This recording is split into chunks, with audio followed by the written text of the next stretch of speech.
This is a conversation that I've actually never really spent a lot of time talking about, and I don't share my journey as an introvert very often. In fact, most people would probably be led to believe that I'm an extrovert just because they see me out posting content all the time. I'm out speaking, I'm hosting webinars. It would be easy to believe that I am very extroverted, but I have to tell you, I'm actually the opposite. I am probably one of the biggest introverts you'll meet. In fact, it's interesting when I'm out speaking and delivering a keynote talk, being on stage, when I'm in the zone on stage in front of an audience, I'm in my zone of genius. However, when I'm done speaking, getting up on stage for an introvert is very draining.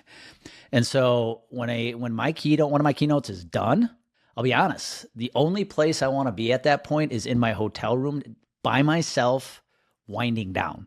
Because being on stage, as much as I love it, is actually very draining because I'm an introvert. I am somebody who thrives on a one-on-one conversation a heck of a lot more being at a large networking event. That's why I don't go to a ton of conferences. It's a lot of people. It's a lot of energy. That is very draining for me. And I don't know if you can resonate, but I know this for a fact. There are a lot of sales reps in the insurance industry who are born introverts, which means they are not born with the gift of gab or the gift of being able to sell the proverbial ketchup popsicle to a woman in white gloves. And we coach several agencies that have introverts in their list of producers in their team. And one of the things they struggle with is they are constantly trying to get these producers to be networking more. And one of the things I've told them is that you got to understand, some of your producers are introverts and they are not going to thrive in a networking situation, especially if it's a large networking event. That energy is very draining. Introverts are often the type of people who go to a networking event and are wallflowers for the first 10 minutes or so until somebody pulls them into a conversation. That's how I am. So they're not designed to just thrive in that type of environment. Why don't you let them leverage more of that one-on-one center of influence relationship where they can go have a cup of coffee, a lunch with a center of influence and have that one-on-one conversation? So I'm setting the stage as an introvert, somebody who does thrive better on a one-on-one conversation than in a large setting. It's important you understand who you are, because if you are trying to force yourself as an introvert, you're trying to force yourself to be extroverted. I'll be honest, I don't think it leads to victory. It does not lead to success, because you're going to end up being somebody you're not. Like I said, you're not going to enjoy the process of doing it. It's going to be very draining physically and emotionally, and you're just not going to get the results you want. And this is where I land on social media.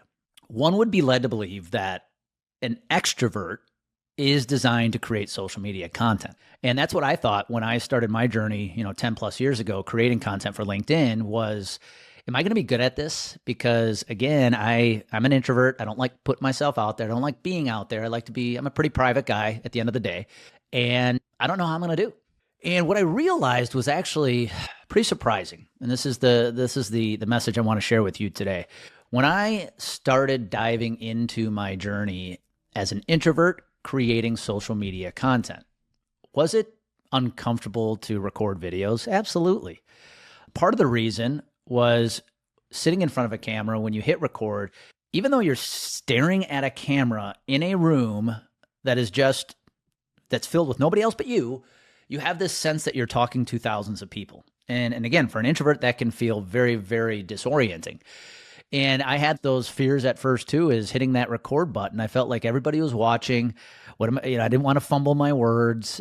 But what I realized at the end of the day was creating content gave me the opportunity to not have to be out networking and be out mixing with the big crowds as an extrovert, but instead actually bring prospects to me, which is a very, very appealing proposition to an introvert.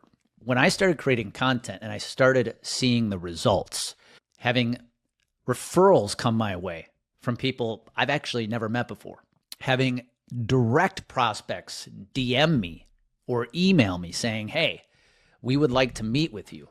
What I realized is I could create a successful prospecting blueprint without having to constantly be out there.